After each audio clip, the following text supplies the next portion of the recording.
it was the biggest thing that helped me find my confidence as a makeup artist, because you're working on people all day, you're doing makeovers all day long, you get training regularly. I just couldn't recommend retail enough.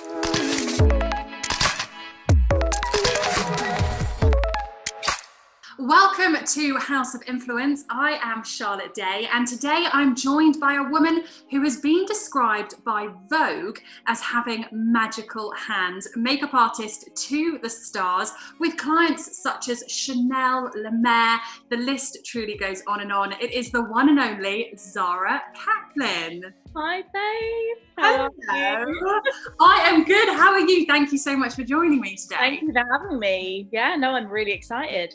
So today is quite a nice interview, I think, for both of us, because we go way back. We've known each other since we're about 10, 11. I'm still based in London. You are now in sunny LA. Tell us why you made that move to the City of Angels. Well, I just thought for me, if I wanted to reach the heights that I wanted to reach within my career, that LA was the place to be. I feel like LA is the hub of celebrity, entertainment, pop culture, and the weather's also beautiful, so... Yeah, the weather's slightly better over there. Yeah, just a little bit better. Just a little bit. Okay, so I feel like makeup artists all have their own look, their own style, if you will. Do you say that that was true? And do you think it's important for makeup artists to have their own sort of stamp and their own look? Yeah, for sure. I think I definitely want to put my work out there as being really clean and gorgeous and just enhancing everyone's natural beauty. I do love a pop of colour, so in a lot of my work you're going to see like little pops on the eye or the lip or some sort of a creative pop on there. But a lot of makeup artists that I follow, I can instantly tell that it's their work when I click on their page, and I think it's because everyone does put their own spin on things. It's not essential to have something incredibly unique that sets you apart, but it's more of an aesthetic rather than a, you know, like a specific thing. How important do you think it is, one, to assist people, and two, how did you like sort of move to a city where you didn't know anyone and then manage to get all of those assisting jobs? Yeah, well, I think assisting is really, really crucial for any makeup artist starting out. I didn't necessarily take the route of assisting one person for like 3 years. I just thought that I wanted to dabble in a lot of different opportunities and a lot of different assisting opportunities. And I feel like it really helped me because I've learned firsthand, if something goes wrong on set, then someone else can deal with that problem and I can learn from it. And did you find that when you arrived in LA and you started doing your networking, and I'm assuming reaching out to people on social media, did you find that they were quite responsive, or did you feel that they were quite standoffish? Yeah, everyone was really responsive actually. I don't know if it's because I was British and it was quite like an exciting thing for them, for, you know, like a British person to reach out, and then they just haven't had the opportunity to work with me before because, you know, I haven't been in the LA scene. Yeah, I think that's really nice. And I think, you know, sometimes you can reach out to someone and then potentially you might admire their work and then you don't really get a response. And I always find that if anyone was to reach out to you, for example, I feel like you're the kind of person who would just be like, you know what, yeah, come on a shoot with me if you're allowed to, and you can learn from me. And it's sort of, that's how the industry grows, and that's how you're going to have younger people who look up to you. I've been really lucky because people have been really, really helpful. And I really do think that, you know, it is so important to help people that might be where you were, you know, 3 years ago, and you learned things that you can pass on to them. And I just think it's so, so helpful to just, yeah, share your knowledge with whoever needs it. Do you have one specific job that you just think that out of everything has stood out and that's been my highlight of my career so far? There's a couple, okay, there's a few that have been like, wow, what is happening? Award season in LA for me has probably been the most exciting time of my life and the most like touching moment. Yeah, definitely that. So would you say that maybe the Met Gala would be a dream goal? Hell yes. That's like, that's definitely on my vision board, and I can't wait to tick that off the list. And hopefully once the ball gets rolling, that will happen every year, and you know, it will just be so exciting. Now, I want to touch on a topic that we can't ignore, other than the fact that we're in different countries. The reason that we are doing this via Zoom is because of the pandemic, COVID-19, and every business in the world has been affected in some way or another. How are you finding that you're coping with these major changes, and how do you feel that when you go back, how do you think your job's going to change? It's definitely really scary and a big wake-up call. I mean, hygiene has always been so important in our field. It's really interesting to see how many things now are going to be different. For example, there's a new case that's like UV light, and it will disinfect your brushes or any palettes you can put in there afterwards, because now we're going to have to take extra precautions to make sure that everything is disinfected before we use it on other clients. I would say that there's been a huge wake-up call. What I'm doing and what a lot of other makeup artists are doing at the moment is focusing on growing their social media. You can just get so much more attention through your social media now that will set you up for being able to make a whole living without actually physically going to work. And I think that has been one of the biggest blessings in a way, because it's really forced us, especially, you know, like it's really forced me to push myself, to put myself out there on social media and try and set myself up so that in the future I could have a whole nother avenue of income coming in. If you had to give someone one advice on sort of how to do their own makeup, just one, what would it be? Start off light. Don't go super heavy to begin with.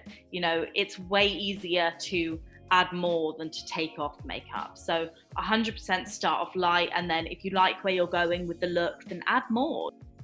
I really wish someone had told me that when I was— Girl, I'm here for you now. 16 to 18, going back to the 20s are going to be great. Okay, so now I want to move on to our house questions.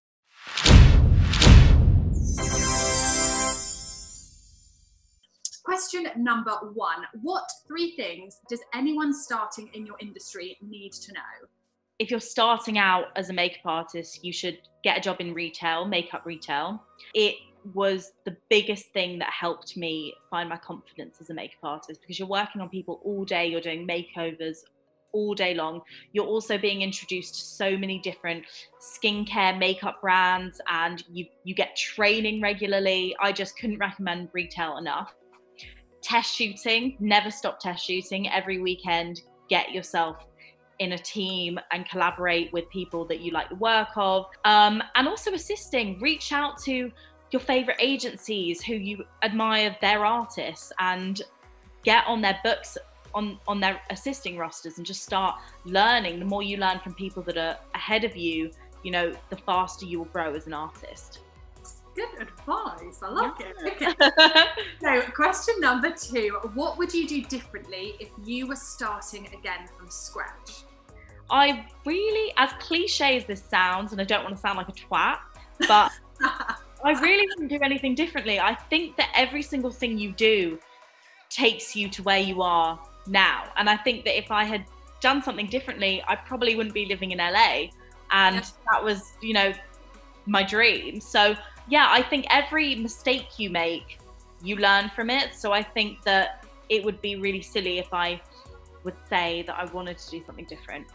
Everything puts you on the right path. So anything that went wrong is now launching me to the right direction. So I'm grateful for all the little things that maybe I would have wanted to change.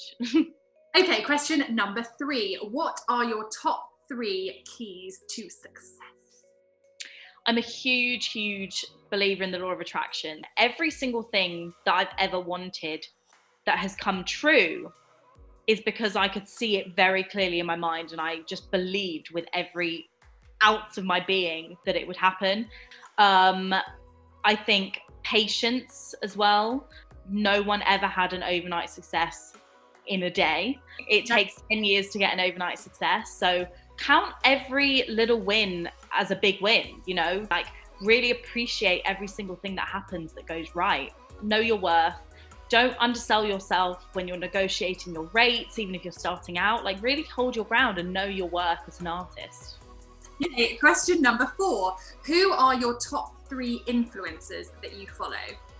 Okay, so first would have to be Katie Jane Hughes. She is the most epic makeup artist, but she does a lot of work on herself as well. And she, aesthetically speaking, is just my dream. She's all about the glowy, beautiful, clean skin with like epic pops of color.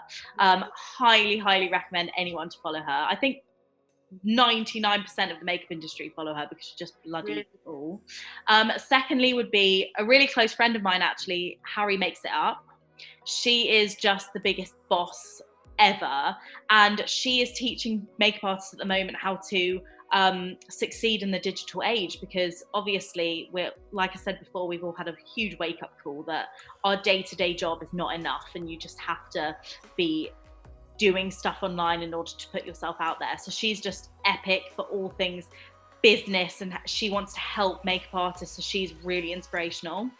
And then thirdly would be, I think, Jo Baker, who is one of the biggest celebrity makeup artists in the world. But she's just so amazing and definitely has a career that I would love to emulate. That is my goals right there. But what sets her apart on Instagram is that she does the most epic kind of mood boards for each of her posts. So yeah, you have to check her out. She's so cool. And yeah, I think those would be my top 3. Oh, well, this has been really genuine. I'm so happy. Thank you so much. Oh, you are so welcome. Thank you so much for joining. For anyone who is watching, where can they find you on social media? What is your Instagram handle? Zara Kaplan Makeup. So just name and then makeup at the end. Fantastic. And if you want to follow House of Influence, our handle is @WeAreHoi, HOI. Thank you guys so much for watching. Make sure that you like this video and you subscribe and give it a thumbs up, and we will see you in the next video. Thanks for joining. Bye.